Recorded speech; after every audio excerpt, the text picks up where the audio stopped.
I know what I look like, okay? I look like that nice little boy who lives in your neighborhood that knows your family's lawn for you.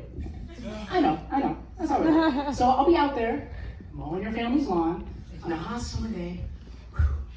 And then your mom will come out. Be like, hey, Danae, how's it going out there? And I'll be like, oh, gee, your mom, it's going great. It's just a little hot out here is all. And she's like, aw, poor little thing. Would you want to maybe come inside and cool off? I just made some homemade iced tea. And I'm like, oh, gee, your mom, that sounds great. I would really like that. So now I'm in your home. And I'm walking through your living room, seeing all your family photos. You guys make a really sweet family. And she sits me down at your kitchen table, and she goes over to the fridge, and she opens this up, and she goes all the way down, because she keeps the iced tea at the bottom. You know your mom wears that super short skirt that she wears sometimes, you know, that really, really short one? She was wearing that, so she was wearing that. And, I don't look, because I'm not going to disrespect your mom in your home. So instead, I look deep into the eyes of one of your baby photos, and I'm like, wow, you make such adorable baby. And I can't help but say, oh, gee, your mom, this is just so sweet of you. Your mom, for letting me into your home. Oh, this is so sweet. And you're like, oh, she's just like, oh, aren't you just the sweetest little thing? As she pours me a glass of iced tea, and I take a sip, and she's like, what do you think? I think it tastes like shit. But, like I said, I'm not going to disrespect your mom in her home. So I say, that is the best tasting iced tea that I have ever had, your mom. You are so sweet. She's like, oh, she's just the sweetest little thing. And then I have sex with your mom.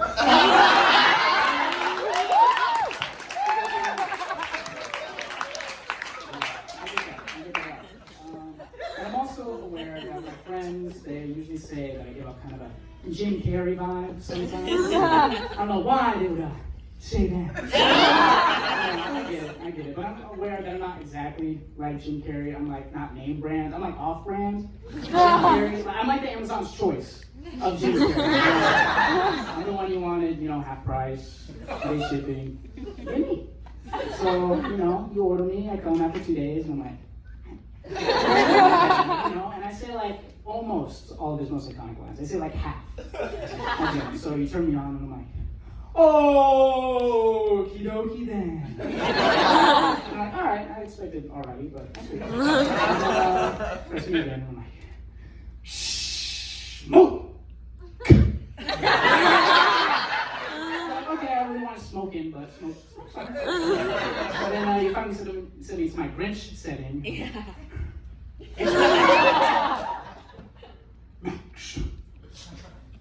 President's Day is practically here! And I'm like, all right, buddy, I really wanted Christmas, but I'm gonna take it back like today. Segue, have you guys heard of this 23-year-old girl who looks like she's 8? Anybody? Yeah! Oh, a few people, there we go. Yeah. Well, she has a show on my favorite channel of all time, TLC, the Learning Channel, which has such shows like My 600-Pound Life, I Wish I Was Fucking Dead. Thank God my life isn't that shitty. So she has a show on there that just shows her trials and tribulations being a 23-year-old woman who has the body and the voice of an 8-year-old girl. Very fun show. So it just shows her trying to go into gyms and clubs and bars, and immediately people take one look at her and they're like, yeah, no. So she compensates for this by getting a ton of tattoos, and she vapes. A lot. All the fucking time. She's probably gonna die soon. I don't think they designed it for 8-year-old films, so I'm gonna go to that reality. But so she compensates, and she develops a bit of that attitude because of this too. She's like, I know my ABCs. I'm like, okay. It's fun. And then a recent hot button topic popped up around the show when it was revealed that she was dating one of the producers of the show. Yes. So fun. And we were wondering, all the fans of the show, we were like, oh, who's she dating? Who's she dating? What does he look like?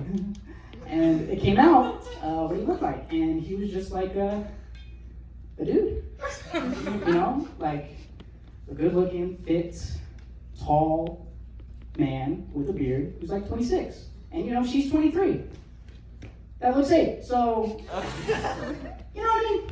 Just kind of look at it like, okay, fun, and they make their relationship more public. So they post photos of them going like paddleboarding, and hugging, and dancing, and you can't help but look at it and be like, okay, like that's your thing, man. You know what I mean? Like, it looks weird. It looks fucking weird. It looks weird. Objectively, it looks strange. And what makes it weird, even weirder, is that they kind of look related, which is weird. Like you, a sibling, or I don't know, your daughter.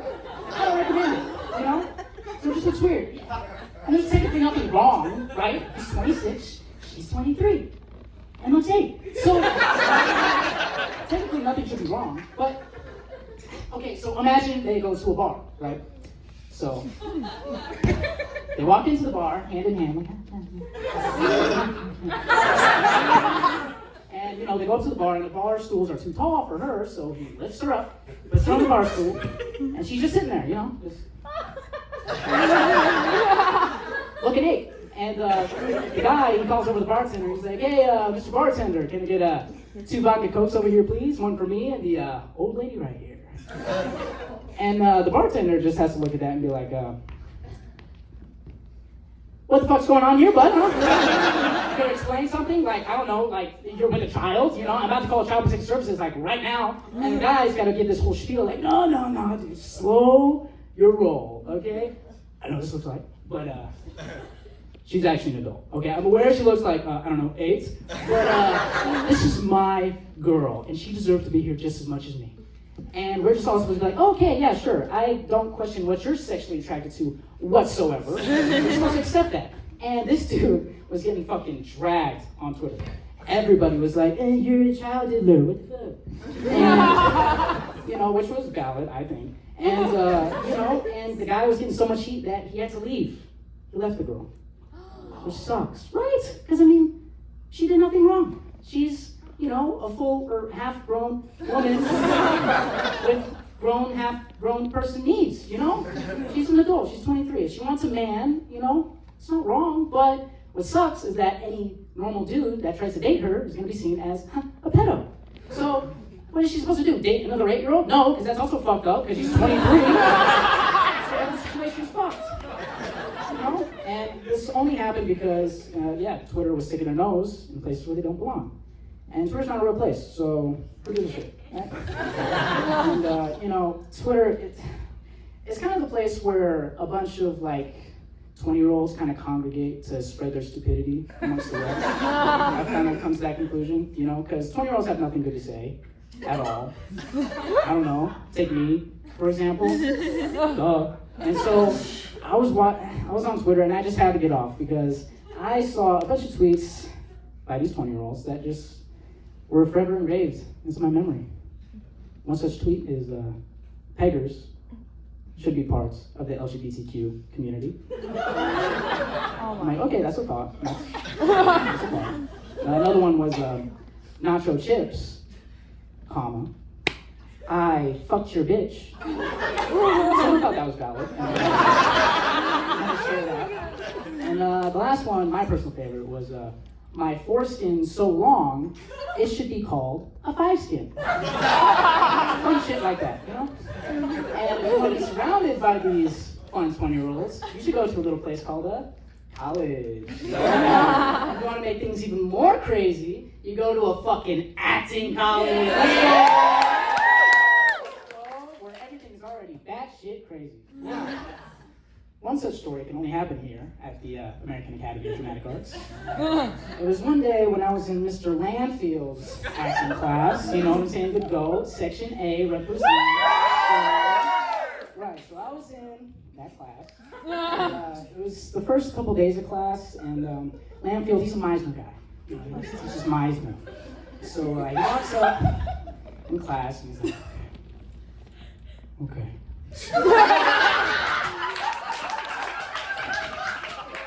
Today, I'd like to introduce you all to the idea of Meisner. Today we're doing an exercise where you sit across from your partner and you speak what you see. You see what's on the surface and you say it, and you simply repeat what you hear, being open to the given circumstances, living truthfully, moment to moment. Now, Danae and Deb, get up here. And it kind of, flawless work. And so it's me and Deb. We're sitting across from each other, right? And we start the exercise. We start simple. We're like, you have brown hair. I have brown hair. You have brown eyes. I have brown eyes. It's just surface level. But Miss Lanfield's like, okay. Now I want you to go deeper. Find something that's underneath the surface. Something your partner's hiding. So this leads to Deb dropping the hardest bar of 2022 when she says, "You look Chinese."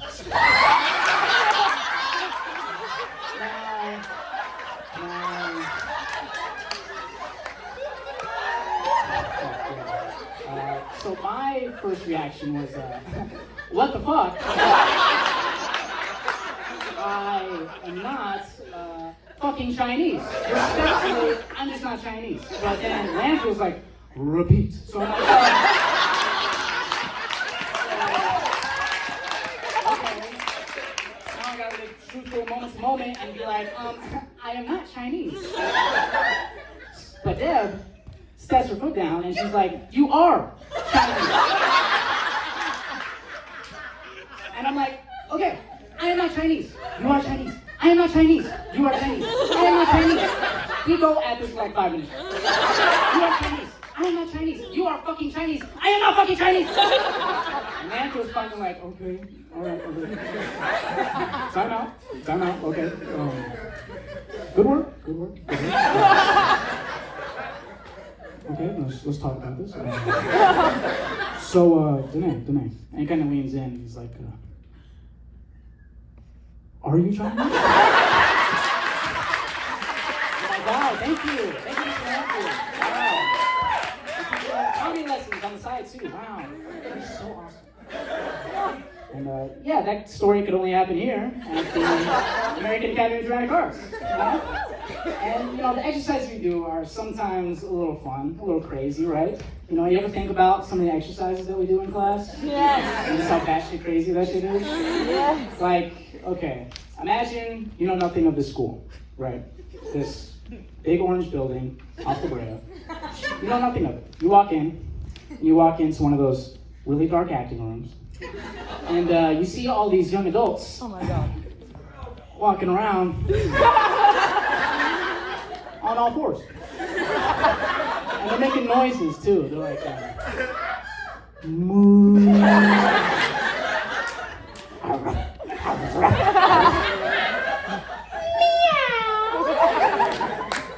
As a acting wizard, just kind of, hovers above all these adults. And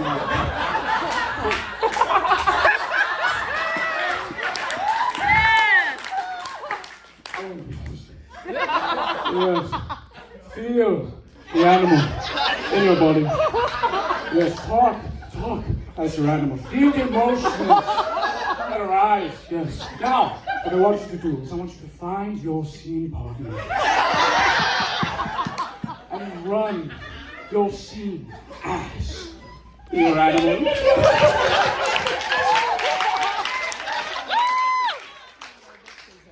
now, you're on all fours,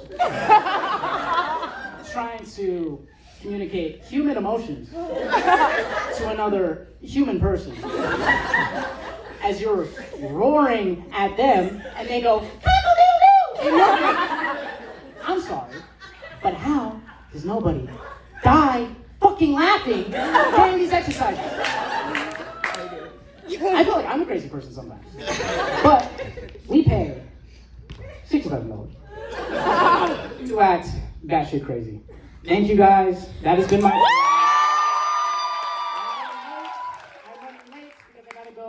to the mom. Okay, everybody.